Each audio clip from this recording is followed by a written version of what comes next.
समस्त दोनों समाज के उपस्थित मेरे बंधुगण नहीं लेकिन मेरे परिवारगण जो यहां मौजूद हैं,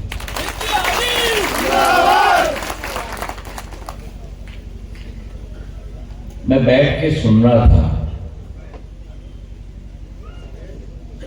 हमारे सारे वक्ताओं को।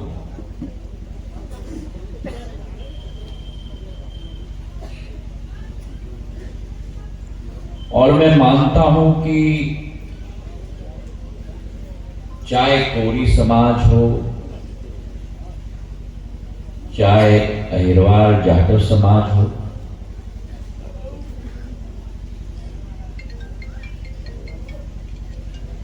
ये दोनों समाज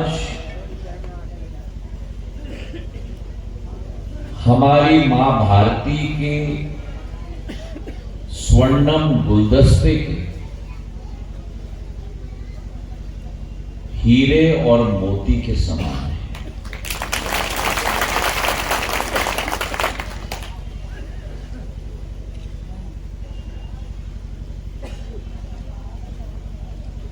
हमारे देश का इतिहास बहुत पुराना है मेरे भाइयों बहनों, प्राचीन है, रंगीन है, ऐतिहासिक है।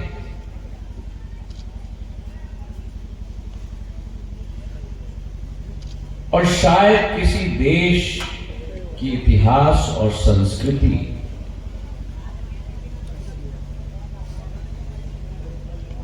की चादर इतने फूलों से महक भरी हो जो भारत माता की प्यार की चादर है।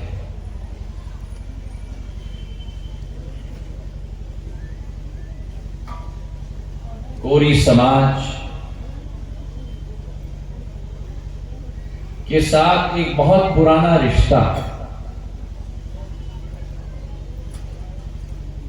सिंधिया परिवार का तो है ही,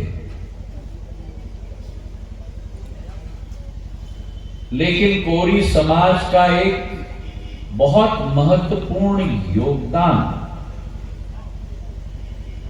और यह अतिशयोक्ति नहीं होगी अगर मैं कहूं कि भारत की नींव की एक अखंड भाग अगर कोई समाज रही है तो मेरी कोरी समाज रही है।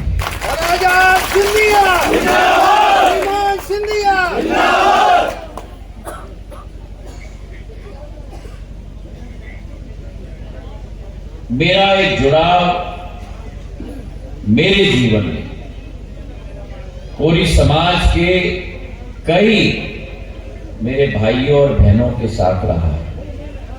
मेरे पूज्य पिताजी के समय से जब मैं 13 साल का बालक था, और मैं मानता हूं कि किसी भी कोरी समाज के व्यक्ति के साथ जुड़ना मतलब ये मान लो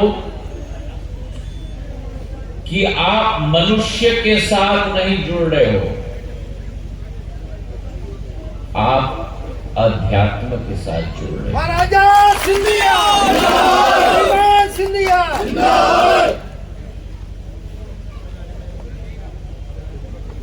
कोरी समाज ने इस देश को इतने नवरत्न दिए,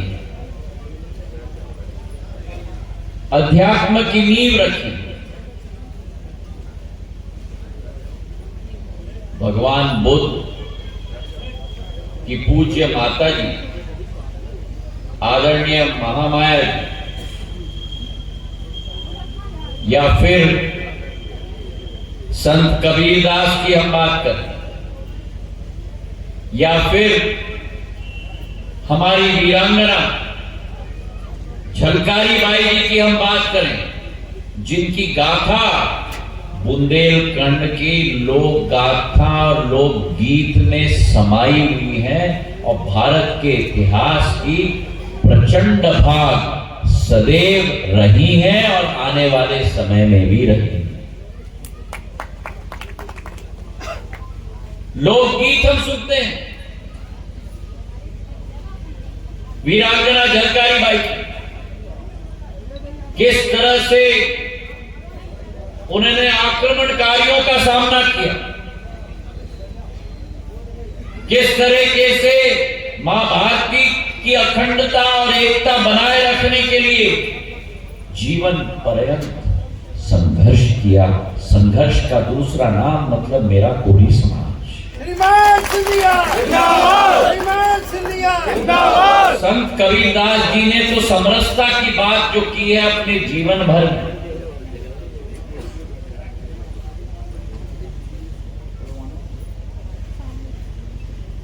उनके दिखाए हुए पथ पर हम चलेंगे तो हम मोक्ष प्राप्ति के तरफ हम लोग अग्रसर होंगे।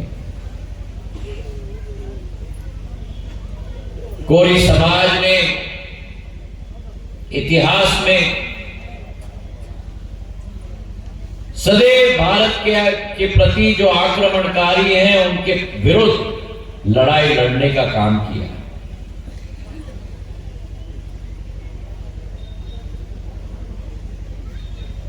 और आप देखो,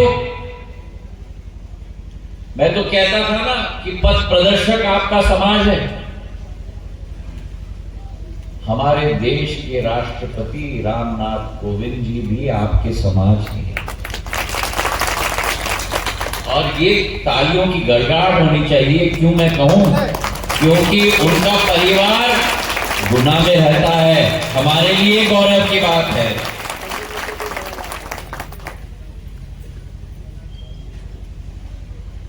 अब लालमणि जी ने कोरी समाज की व्यवसाय की बात की।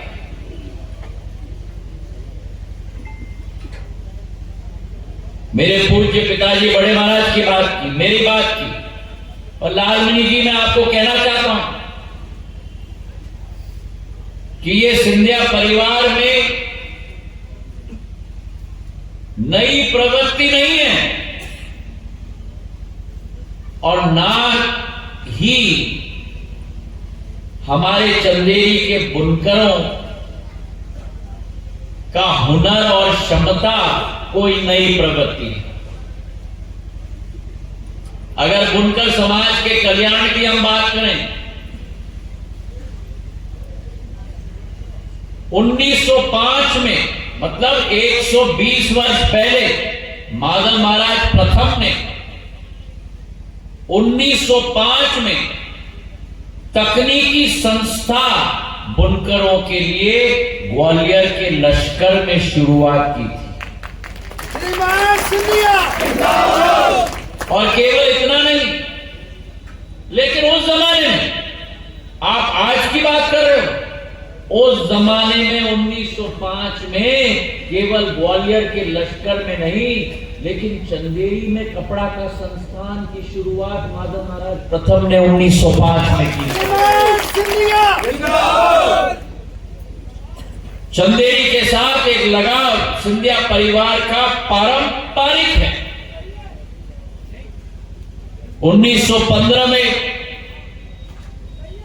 जहां लश्कर में केंद्र पॉलिटेक्निक संस्थान की शुरुआत की, वहीं नरवर, मंदसौर और चंदेरी में उज्जैन तक हमारे हस्तशिल्प और हमारे बुनकरों के लिए एक टेक्निक की संस्थान चंदेरी में उस जमाने में शुरुआत की थी। चंदेरी के बुनकरों की विकास और प्रगति ये सिंधिया परिवार का दायित्व नहीं है, ये हमारे खून में है, हमारे रग रग में। और आप ठीक कह रहे हो, जब पहली बार मैं आया था जो दूरदर्शा मैंने देखी, कैसे बुनकरों की व्यवसाय को हम बढ़ा पाए। मैं एक एक के घर के अंदर गया, 2-2 कमरों का घर, एक कमरे में परिवार सोता है साथ में, अकेले, पति पत्नी नहीं, लेकिन बच्चे। क्यों? क्योंकि दूसरे कमरे में ताना माना खटाखट की मशीन, खटका लगा हुआ है। तो 2 कमरे के घर में केवल 1 कमरे का इस्तेमाल होता है रहन सहन के लिए, क्योंकि दूसरे कमरे में व्यवसाय चलता है। बच्चों को एक ही कमरे में पढ़ना पड़ता है, माँ बाप को एक ही कमरे में सोना पड़ता है, रात भर खटके की आवाज चलती रहती है। उस असलियत से मैं भली भांति परिचित हुआ। लाइट नहीं आती थी, बिजली कट हो जाता था, अंधेरे में बुनकर अपना खटका नहीं चला पाता। और तब मैंने प्रण लिया, बुनकर जो अपना व्यवसाय और उत्पादन भी करता था, बिछोली आकर 100 रुपए की साड़ी 200 रुपए में ले जाता था और दिल्ली के मार्केट में वही साड़ी को 2000 रुपए में बेचता था और बुनकर को केवल 100 रुपया मिलता था। मैंने प्रण और संकल्प किया कि बीच के बिचौली को हमें हटाना होगा, मार्केट को हमें सीधा चंदेरी में लाना होगा। और इसलिए जो लालमणि जी ने अभी कहा, चाहे रॉ मैंगो हो, चाहे फैम इंडिया हो, मैंने कहा कि मेरे बुनकर आपके पास नहीं आएंगे, आप मेरे बुनकरों के पास जाएंगे। और उनकी फैक्ट्री, उनकी ऑफिस हमने चंदेरी में खुलवाई। हमारे बुनकरों को हमने स्वयं सहायता समूह में एकत्रित किया। एक कंपनी को हमने निवेदन किया कि 10-10 स्वयं सहायता समूह अपने हाथ में लो, उनका प्रशिक्षण करो, उनको सिखाओ, उनको मार्केटिंग बताओ, उनको डिस्ट्रीब्यूशन बताओ, उनको ब्रांडिंग बताओ, उनकी क्वालिटी को और आगे बढ़ाओ। मेरे बुनकर जो केवल सलवार कमीज बनाते थे, साड़ी बनाते थे, आज मेरे वही बुनकर कमरे के पर्दे बना रहे हैं, बिस्तर के ऊपर बेड कवर बना रहे हैं, टेबल लैंप का कवर बन रहा है। और जब उषा किरण महल होटल मैंने दोबारा बनवाया था, तब मैंने कहा था कि हर कमरे में मेरा चंदेरी की बुनकर का सामान होना चाहिए, ताकि हर पर्यटक को अनुभव हो चंदेरी का।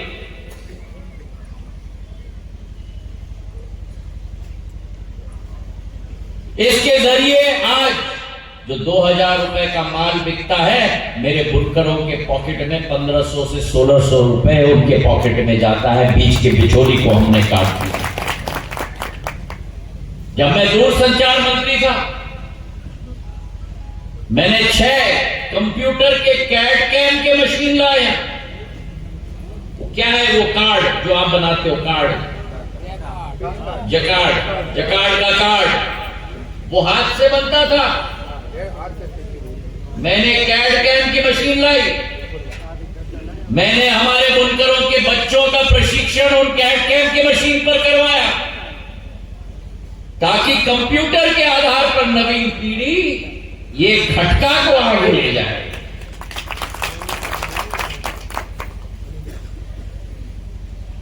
दूरसंचार मंत्रालय से मैंने मुफ्त में दिलवा दिया। और कॉमनवेल्थ गेम्स में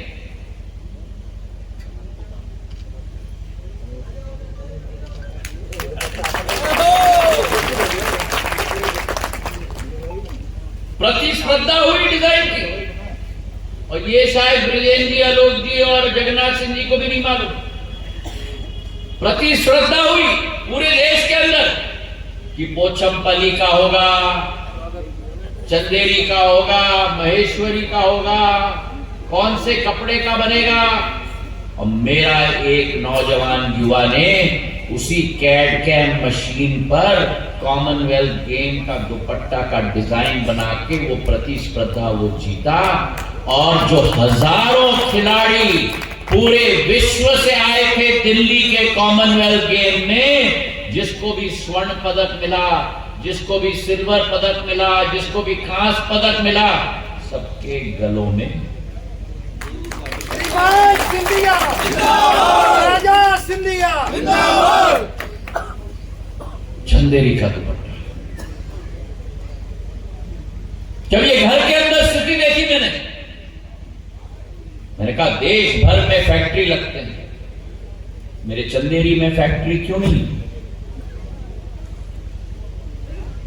मैंने 50 करोड़ रुपए की 240 लूम्स की फैक्ट्री मैंने स्वीकृत करवाई, और उस फैक्ट्री के अंदर केवल खटका नहीं, केवल जकाड़ का मशीन नहीं, लेकिन वहां रॉ मटेरियल का सोर्सिंग, वहां पैकेजिंग, ब्रांडिंग, मार्केटिंग सभी उसी फैक्ट्री के अंदर होता है। 240 बुनकर आज मेरे उस फैक्ट्री पे काम कर रहे हैं, और सबसे बड़ी बात, उनका घर का दूसरा कमरा अब खाली हो गया मेरे बच्चों के लिए। ये सबसे बड़ी बात मेरे लिए हो।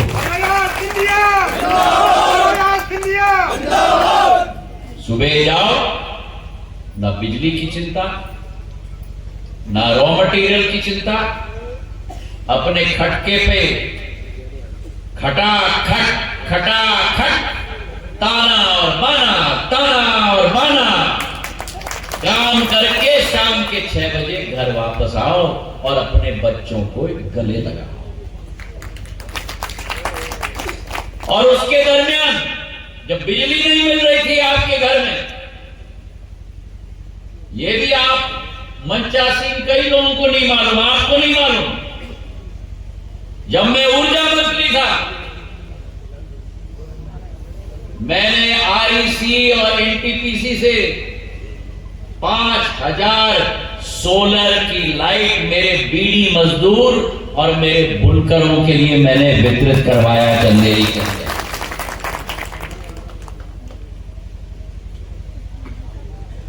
तो ये हमारा सफर रहा। चाहे कोरी समाज हो, चाहे मेरा अहिरवार समाज हो। अहिरवार समाज की हम बात करें, अभी संत रविदास जी की बात की जगन्नाथ सिंह ने।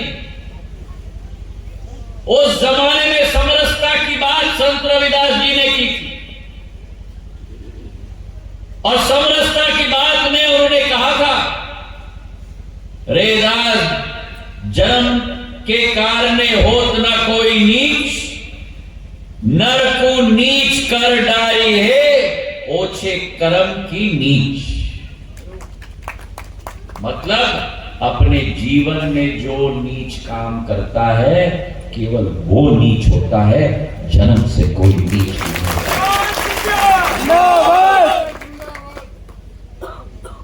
संत रविदास जी हम सबके लिए भगवान स्वरूप हैं।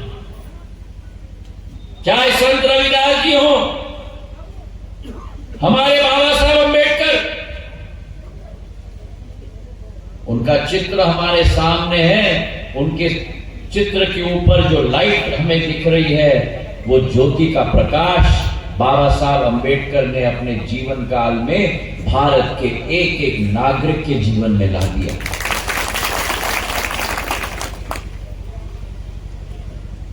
दूर दृष्टिकोण था उनका, दर्शन शास्त्री थे, और उन्होंने अपने जीवन में जो संघर्ष किया, भारत के संविधान के निर्माता बने। और भारत के संविधान के निर्माता मतलब सदैव के लिए अमर हो गए। आज की पीढ़ी, दुनिया के अंत तक जो पीढ़ी रहेगी, और किसी को याद रखेगी या नहीं रखेगी, लेकिन मेरे जाट समाज और अहिरवार समाज के बाबा साहब अम्बेडकर को सर माथे लगाने का कार्य करेगा। एक क्रांति लाई बाबा साहब अम्बेडकर ने अपने जीवन में। उन्होंने हम सबको बोला शिक्षित हो, संगठित हो, संघर्ष करो। और आज के भारत में भी हम 140 करोड़ नागरिकों को, अगर बाबा साहब आज जीवित होते तो वही कहते, भारत को आत्मनिर्भर बनाना है। जो प्रधानमंत्री जी कह रहे हैं, भारत को विश्व पटल पर विश्व गुरु के रूप में स्थापित करना है। शिक्षित हो, संगठित हो, संघर्ष करो। आज भी बाबा साहब अंबेडकर हमको यही कहते हैं मेरे भाइयों। अपने पूरे जीवन में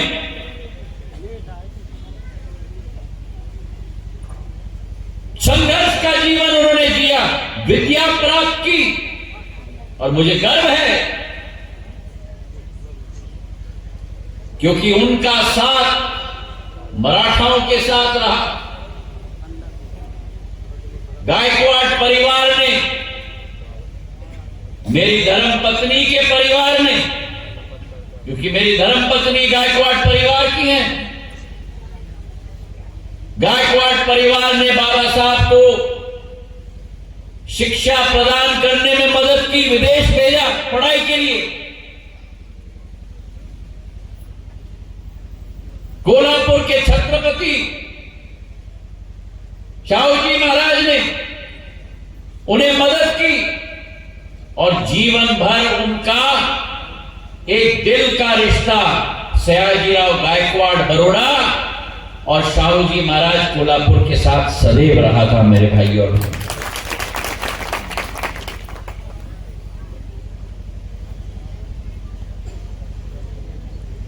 संघर्ष का जीवन उन्होंने जिया। और जो कांग्रेस पार्टी आज बात करती है बाबा साहब अंबेडकर के बारे में, वो वही कांग्रेस पार्टी है जब 1952 में पहली बार चुनाव हुई और बाबा साहब अंबेडकर ने निर्णय लिया कि मैं चुनाव लोकसभा का लड़ूंगा। किसी और पार्टी ने प्रत्याशी तय नहीं किया, लेकिन कांग्रेस पार्टी ने बाबा साहब अंबेडकर के विरुद्ध प्रत्याशी खड़ा करके उनको हराने का काम किया लोकसभा में। ये कांग्रेस पार्टी का असली चेहरा है। और केवल ये नहीं, लेकिन जो प्रत्याशी ने बाबा साहब अंबेडकर को हराया उसको पद्मश्री से सम्मानित करने का काम कांग्रेस पार्टी ने किया। मेरे भाई और बहनों, ऐसी कांग्रेस पार्टी को, मेरे जाटव अहिरवार कोरी समाज को कभी माफ नहीं करना चाहिए। 65 वर्ष भारत में सरकार कांग्रेस की रही।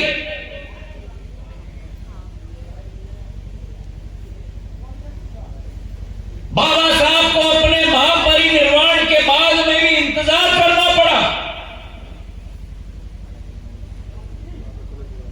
भारत रत्न से उनको नवाजा नहीं गया कांग्रेस के शासनकाल में। जिस कांग्रेस ने उनको हराया, जिस कांग्रेस ने, जिस प्रत्याशी ने उनको हराया, उनको पद्मश्री दिया, लेकिन भारत रत्न बाबा साहब को नहीं दिया। गैर कांग्रेसी सरकार ने अटल बिहारी वाजपेयी जी के मांग पर भारत रत्न बाबा साहब अंबेडकर को दिलवाया। कथनी और करनी में कभी अंतर नहीं होना चाहिए। आज अगर बाबा साहब अंबेडकर की सोच और विचारधारा को साकार अगर कोई कर रहा है तो प्रधानमंत्री नरेंद्र मोदी जी देश के अंदर कर रहे हैं। जात में नहीं बांट रहे, पर कह रहे हैं कि अगर देश के संसाधनों पर किसी का हक हो तो पहले मेरे देश के गरीब का हक होना चाहिए।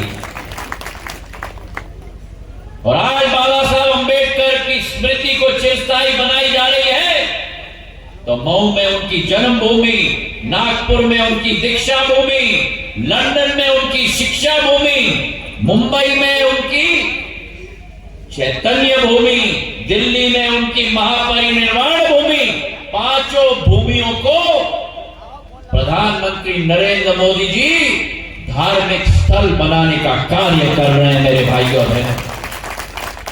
लंदन में जहां रहते थे वो घर खरीद लिया भारत सरकार ने, वहां संग्रहालय बना दिया। 5 जगहों को मध्य प्रदेश में तीर्थ योजना के साथ जोड़ने का काम भाजपा की सरकार ने की है। 5 जगहों को हर अधोसंरचना के साथ जोड़ने का काम भारत सरकार कर रही है। प्लेन का कनेक्शन एक एक जगह में देने का काम भारत सरकार कर रही है।